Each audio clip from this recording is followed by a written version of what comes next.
1998년 어느 늦은 저녁, 캘리포니아 팔로알토의 한 작은 사무실에서 한 남자가 체스판 앞에 앉아 있었습니다. 그는 12살에 미국 전국 체스 챔피언십에서 우승했던 천재였죠. 스탠퍼드 대학교에서 철학을 전공했고 법학 박사까지 받은 사람이었습니다. 그날 밤 그는 동료 몇 명을 사무실로 불러 모았고 그들 앞에서 이렇게 말했다고 합니다. 우리가 이기는 방법은 단 하나입니다. 남들이 절대 보지 못하는 수를 두는 거죠. 모두가 명백하다고 생각하는 수는 이미 최선의 수가 아닙니다. 그로부터 정확히 27년이 지난 지금 여러분 지갑에는 리플이라는 코인이 들어있을 겁니다. 거의 5,000원까지 올라갔다가 지금은 4,000원 아래로 떨어져 있죠.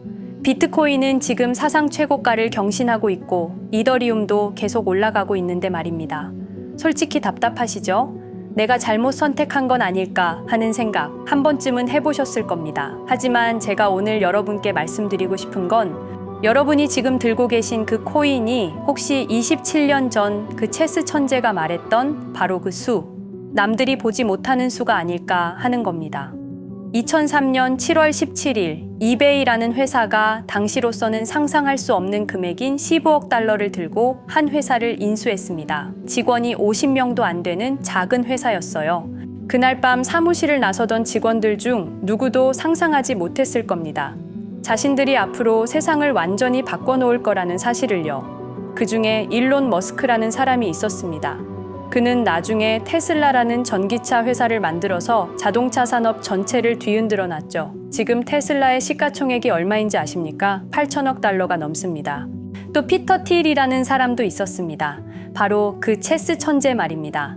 그는 펠런티어라는 회사를 만들어서 지금 미국 정부와 군대, 전 세계 정보기관들이 그의 회사 기술에 의존하고 있습니다. 그리고 그는 페이스북에 최초로 투자한 외부 투자자이기도 했죠.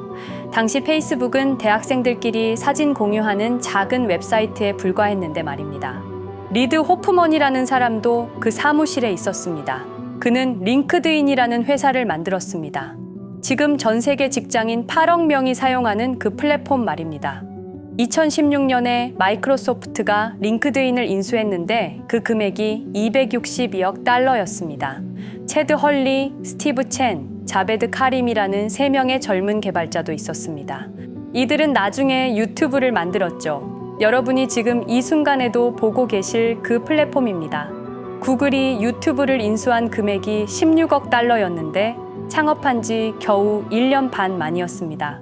단 하나의 회사, 직원 50명도 안 되는 그 작은 사무실에서 이 모든 사람들이 나왔습니다. 이들이 만든 회사들의 시가총액을 전부 합치면 2조 달러가 넘어갑니다.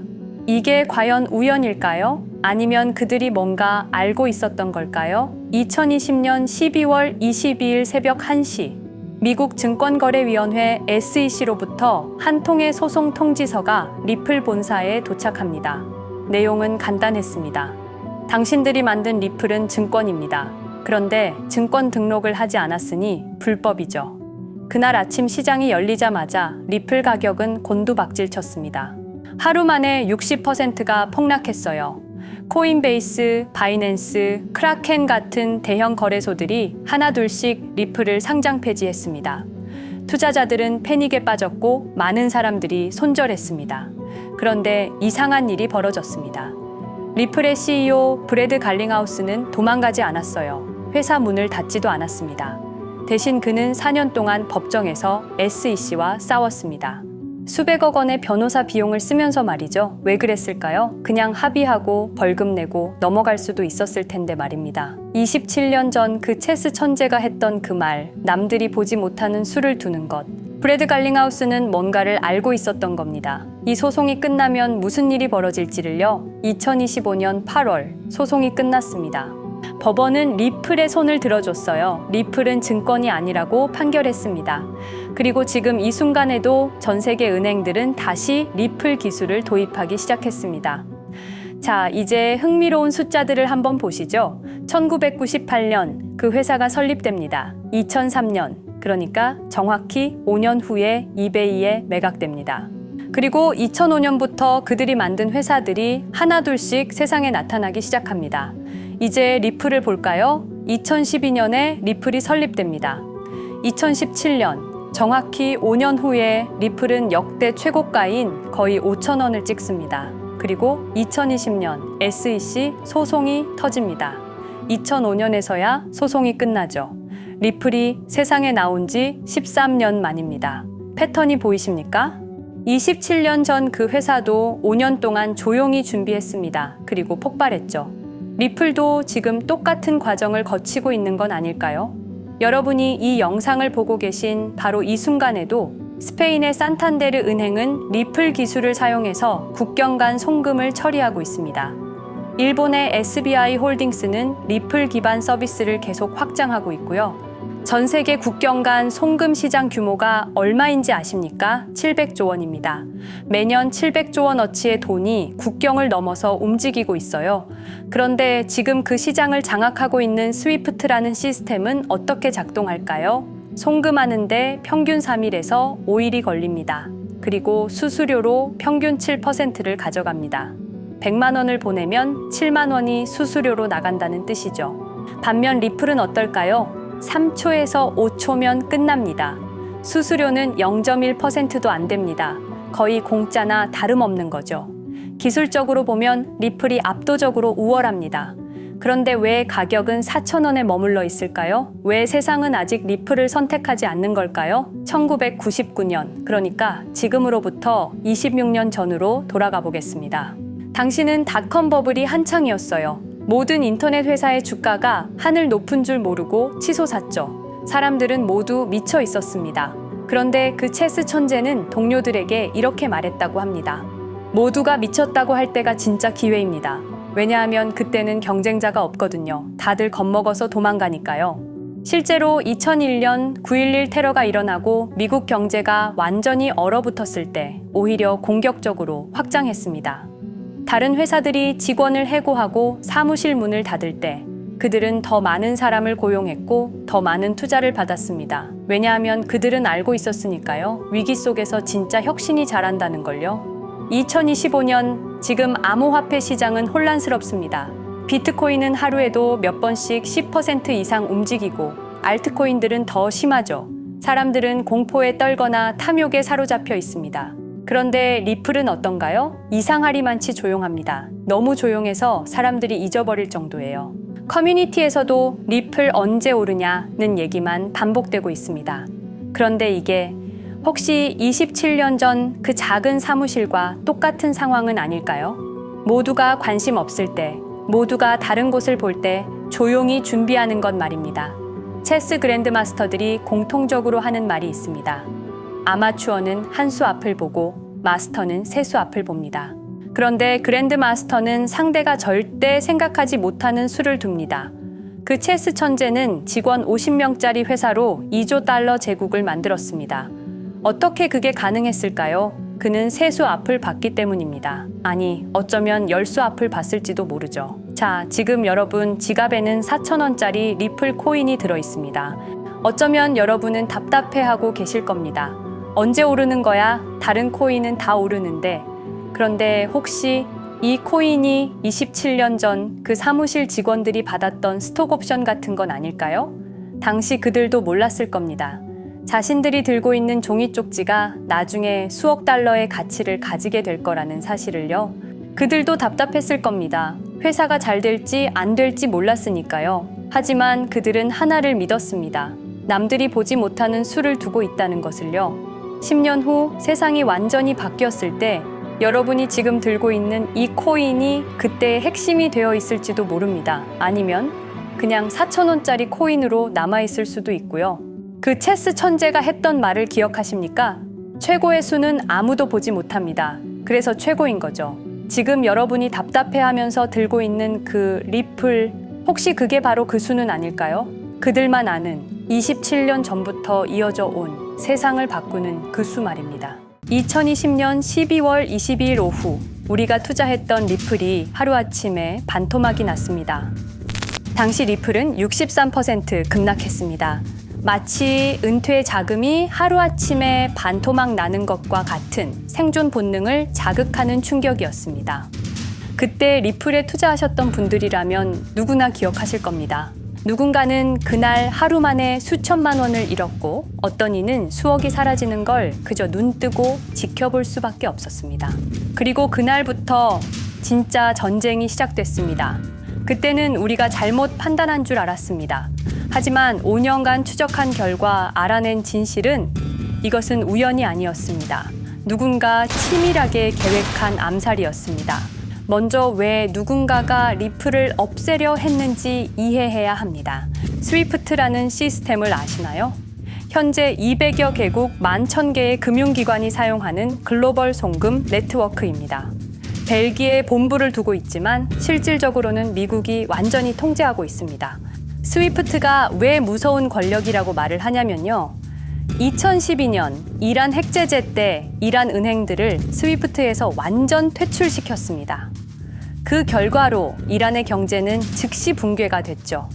그리고 2022년 러시아의 우크라이나 침공 후 러시아 주요 은행들도 스위프트에서 퇴출됐는데 그 직후 바로 러시아의 루블화는 30% 이상 폭락했습니다.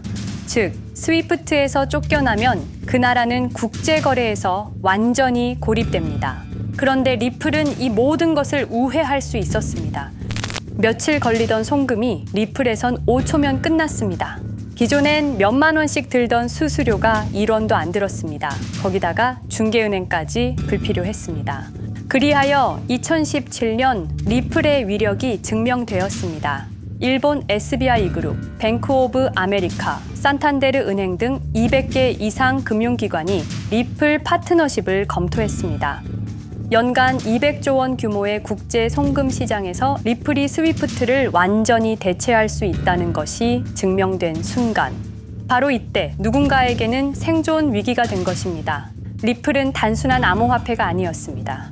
리플은 미국이 전 세계를 통제하는 금융무기인 스위프트에 대한 직접적인 도전이었습니다. 스위프트는 돈의 흐름을 틀어쥔 지배의 손길이었습니다. 핵보다 강한 권력, 바로 통화망입니다. 리플 사건을 파헤치다 보니 소름 끼치는 단서들이 발견되기 시작했습니다. 첫 번째 단서, 완벽한 타이밍의 미스터리. 2020년 12월 22일의 타이밍을 분석해 보겠습니다. 12월 22일 오후 9시 30분, SEC 의장 제이 클레이튼은 임기 마지막 12시간을 남기고 전격적으로 리플에 대한 기소를 발표합니다. 그 다음 날인 12월 23일, 제이 클레이튼은 SEC 의장직에서 사임하죠. 충격적이게도 바로 다음 날, 제이 클레이튼은 월리버 에셋 매니지먼트라는 헤지펀드의 자문 역할로 합류하게 됩니다. 월리버 에셋 매니지먼트는 당시 리플과 라이벌 구도를 형성하고 있던 비트코인과 이더리움에 우리 돈 8천억이라는 거액을 투자한 회사였습니다. 그런데 클레이튼은 리플을 기소한 바로 다음 날 이 회사의 자문이 되었습니다. 두 번째 단서, 이더리움 특혜의 진실. 2018년 6월 14일, SEC 기업금융국장 윌리엄 힌먼의 충격적인 연설이 있었습니다.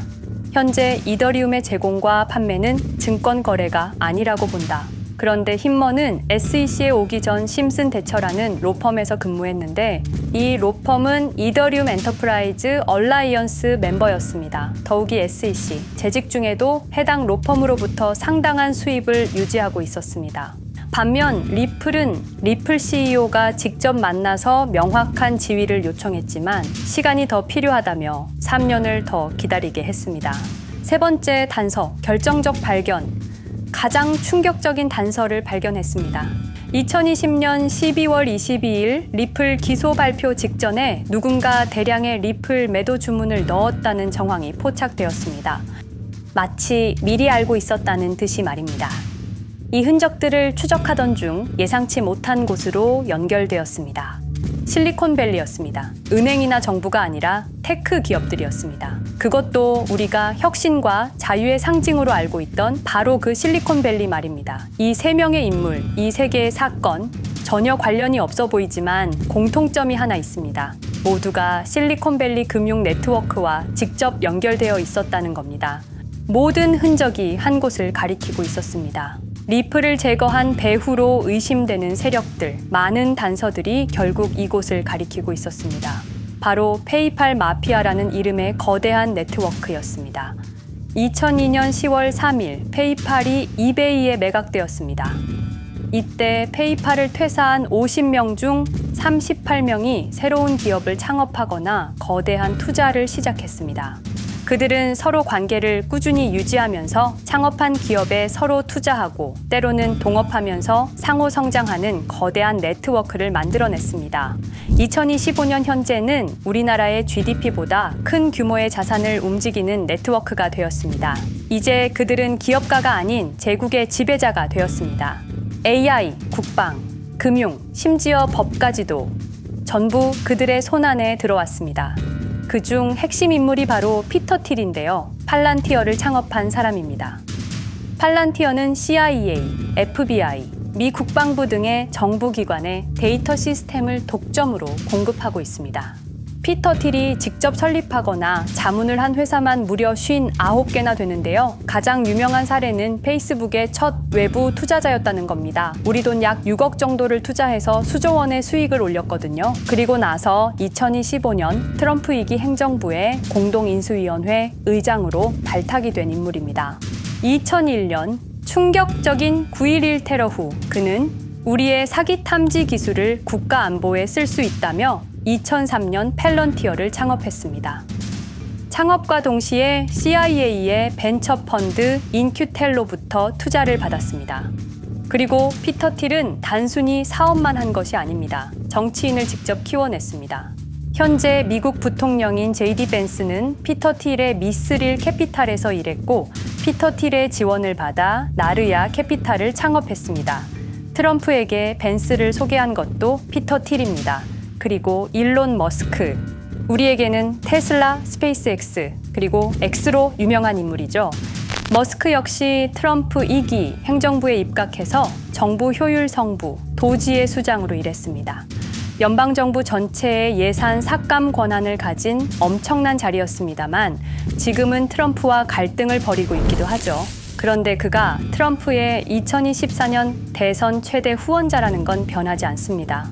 무려 2억 9,148만 달러, 우리 돈으로 약 4,300억 원을 기부했는데요. 머스크는 그때부터 기술과 권력을 통합하려는 제국 건설에 나섰습니다. AI, 화성, 인터넷, 금융, 이제는 인류의 생각 그 자체까지 장악하려 하고 있습니다. 머스크는 원래 트럼프 지지자가 아니었습니다. 오히려 바이든을 지지했죠. 하지만 바이든 정부가 백악관 전기자동차 정상회담에서 GM과 포드는 초대하고 테슬라의 수장인 자신은 제외시키자 마음의 상처를 입은 머스크는 공화당 지지자로 돌아섰습니다. 그리고 머스크의 시장 조작 능력은 이미 입증되었습니다. 2021년 5월 환경 문제로 비트코인 결제 중단이라는 트윗 하나로 비트코인을 폭락시킨 후 뒤로는 더 싸게 매집했습니다. 그리고 데이비드 sak스, 현재 백악관 AI 및 암호화폐 차르로 있는 인물이죠. 모든 암호화폐 정책 최종 결정권을 가진 자리에도 페이팔 마피아가 장악한 겁니다. 마지막으로 제드 맥켈럽, 우리에게는 리플의 배신자로 알려진 인물인데요. 아시는 것처럼 리플 공동 창업자였지만 리플을 나와서 스텔라루멘을 출시한 사람입니다. 2013년 리플 퇴사 후 90억 개의 리플을 보유한 상태로 갈등을 벌이다가 결국 2022년 7월까지 리플을 완전 매도해서 4조 2천억의 천문학적인 수익을 올렸습니다. 자, 그런데 여기서 기묘한 커넥션이 나오는데요. 2025년 6월 페이팔의 페이팔 USD가 스텔라루멘 체인으로 이전을 발표합니다. 그리고 SEC 의장 제이 클레이튼도 이들과 연결되어 있었습니다.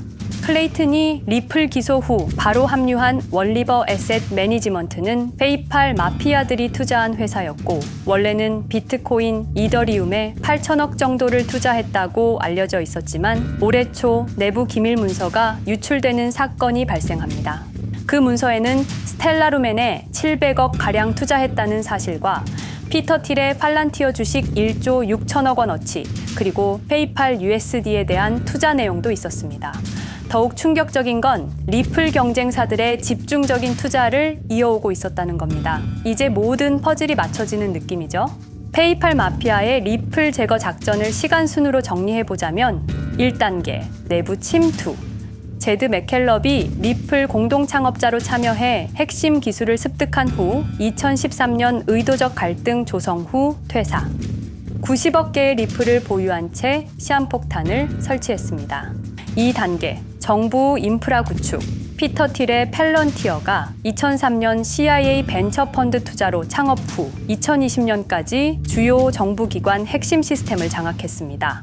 3단계 경쟁사 특혜 공작. 윌리엄 힌먼을 통해 2018년 6월 이더리움은 증권이 아니다 발언을 이끌어내면서 리플을 3년간 의도적으로 지연시켰습니다. 4단계 마지막 일격. 제이 클레이튼이 임기 마지막 12시간 전에 리플을 기소한 후 다음 날 사임, 바로 그 다음 날 리플 경쟁사에 투자하는 회사의 자문으로 합류했습니다.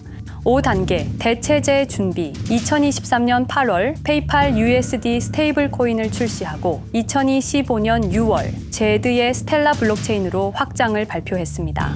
제드의 리플 매도 자금이 스텔라 개발에 투입되었습니다. 6단계 정치권 완전 장악. 데이비드 sak스가 모든 암호화폐 정책 최종 결정권을, 일론 머스크가 정부 예산 삭감 권한을, 피터 틸이 트럼프 인수위원회 공동의장직을 차지했습니다. 동시에 테크 기업들의 로비 활동도 급증했습니다. 메타는 2024년 역대 최고 금액인 2,443만 달러를 로비로 지출. 메타의 로비스트는 2016년 31명에서 2024년 65명으로 증가했는데요. 의원 8명당 로비스트 1명을 붙인 꼴입니다. 아마존은 의원 6명당 1명씩 담당 로비스트가 붙을 정도로 규모를 확대했고요. 7단계 경쟁 세력 완전 제거. 데이비드 sak스가 백악관 정책 담당자로 취임한 지 2주 만에 리플이 지난 수년간 워싱턴에 배치해 놓은 주요 로비스트들이 하루아침에 모두 축출되었습니다. 공식적인 이유는 이해관계 충돌이었지만 실제로는 경쟁 세력 제거 작전이었습니다. 이로써 리플을 대변할 수 있는 마지막 정치적 통로마저 완전히 차단되었습니다. 페이팔 마피아의 계획은 리플 공격이 끝이 아니었습니다. 현재 새로운 타겟을 노리고 있습니다. 그리고 그 타겟은 단순한 암호화폐가 아닙니다. 그건 머스크조차 경계할 수밖에 없는 존재, 통제 불가능한 AI 코인이었습니다. 리플에 대한 공격이 성공한 것처럼 보이지만 그들이 아직 해결하지 못한 하나의 문제가 남아 있습니다. 한 AI 코인이 일론 머스크의 테슬라 AI와 XAI를 위협할 수 있는 기술력을 가지고 있다는 것입니다. 그래서 전략이 바뀌었습니다. 죽일 수 없으면 소유하자. 머스크가 이 코인을 경계하는 증거들이 몇 가지 있는데요. 지난 6개월간 머스크의 행동 변화가 포착되었습니다. XAI에 대한 급격한 추가 투자 발표가 이어졌고 테슬라 AI 개발 속도를 급격히 가속화시키고 있습니다. 그리고 특정 AI 기술에 대한 부정적 언급이 증가하고 있는데요.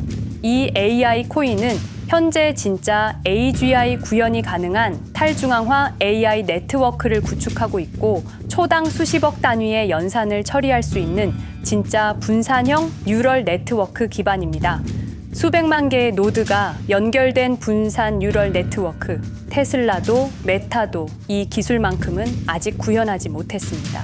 현재 기술로는 단 하나뿐입니다. 그러나 시가총액은 테슬라의 500분의 1 수준으로 그들이 매집을 멈추지 않는 이유입니다. 2025년 초, 이 코인의 공식 계정이 X 플랫폼에서 노출 차단된 정황이 포착됐습니다. 광고 계정도 중지됐고 해당 코인에 대한 설명 영상들도 순식간에 사라졌습니다.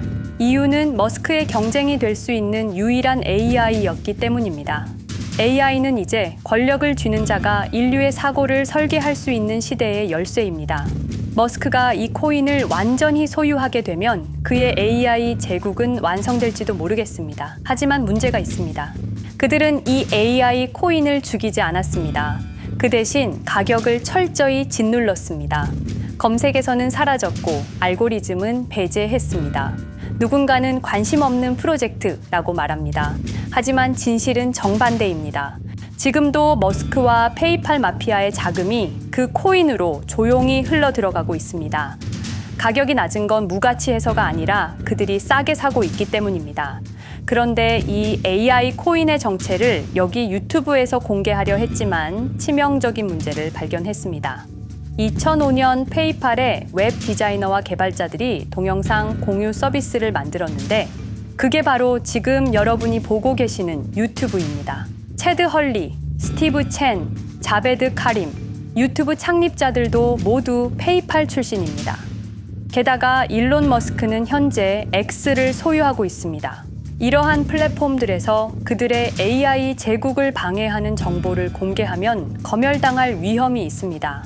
그런데 제가 이 코인의 정체를 세상에 폭로한 게 이번이 처음이 아닙니다. 어떤 이유에선지 그 영상은 삭제되었고 이후 채널도 더는 운영할 수 없게 되었습니다.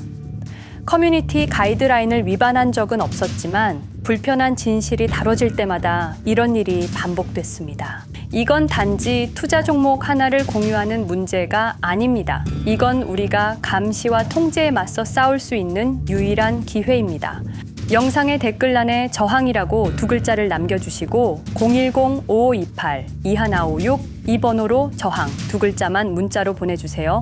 그럼 당신은 지금 머스크가 검열하고 페이팔 마피아가 조용히 매집 중인 그 AI 코인의 정체를 가장 먼저 알게 될 것입니다. 우리는 지금 역사의 분수령을 지나고 있습니다. 진정한 탈중앙화 금융이 실현될 뻔했지만 페이팔 마피아의 방해로 더 강력하고 교묘한 지배자들이 통제하는 세상이 오고 있습니다. 페이팔 마피아가 완성하려는 새로운 세계는 팔란티어를 통해 모든 거래를 실시간으로 감시하고 페이팔의 페이팔 USD를 통해 정부 마음대로 계좌를 동결시킬 수도 있고 차세대 스위프트를 통해 우리의 거래를 통제하고 AI 기술 독점을 통해 인류의 사고방식마저 장악하려는 겁니다. 하지만 완전히 포기하기엔 너무 이릅니다. 왜냐하면 진실을 아는 사람들이 늘어나고 있고 브릭스가 여기에 대한 대안을 만들고 있으며 리플의 기술적 우수성은 여전히 변하지 않았고 아직 머스크가 완전히 통제하지 못한 진짜 AI 혁명의 씨앗인 이 코인이 남아있기 때문입니다. 규제 환경이 바뀌고 진실이 밝혀지면 리플은 언제든 재평가받을 수 있습니다. 리플 홀더들이 당한 것은 개인 투자 실패가 아니었습니다. 이것은 21세기 금융 권력 투쟁에서 일어난 결정적 전투였습니다. 리플은 비록 일시적으로 억압받고 있지만 진정한 탈중앙화 기술은 결코 사라지지 않습니다. 하지만 이 전쟁은 아직 끝나지 않았습니다. 우리가 아무것도 하지 않으면 그들은 모든 것을 가져갈 겁니다. 머스크와 페이팔 마피아는 이 시대 최고의 지배자들입니다. 하지만 그들도 막지 못하는 단 하나가 있습니다. 바로 진실을 알아버린 개인들입니다. 우리는 지금 그들에 맞설 수 있는 거의 유일한 순간에 서 있습니다. 한 통의 문자, 그것은 단순한 신호가 아닙니다. 지금 움직이는 자만이 미래를 차지할 수 있습니다. 지금까지 이 긴 이야기를 들어주셔서 감사합니다. 제가 말씀드린 모든 것들은 사실을 기반으로 하며 대부분 공개된 기록들입니다. 기억하십시오. 우리가 침묵하는 순간 그들의 승리는 완성됩니다. 리플은 억압받았지만 그 정신은 살아남았습니다. 그리고 언젠가 진짜 자유로운 AI가 세상에 다시 등장할 그날까지 우리는 싸움을 멈추지 않을 것입니다. 010-5528-2156 이 번호로 저항 두 글자만 문자 보내주세요. 이 정보는 지금 공개적으로 전할 수 없습니다. 저항이라는 신호를 보내주신 분들께 제가 직접 확인 후 순차적으로 보내드리겠습니다. 당신의 작은 선택이 우리 모두의 미래를 바꿀 수 있습니다. 지금이 바로 우리가 다시 시작할 순간입니다. 저항에 동참해주세요.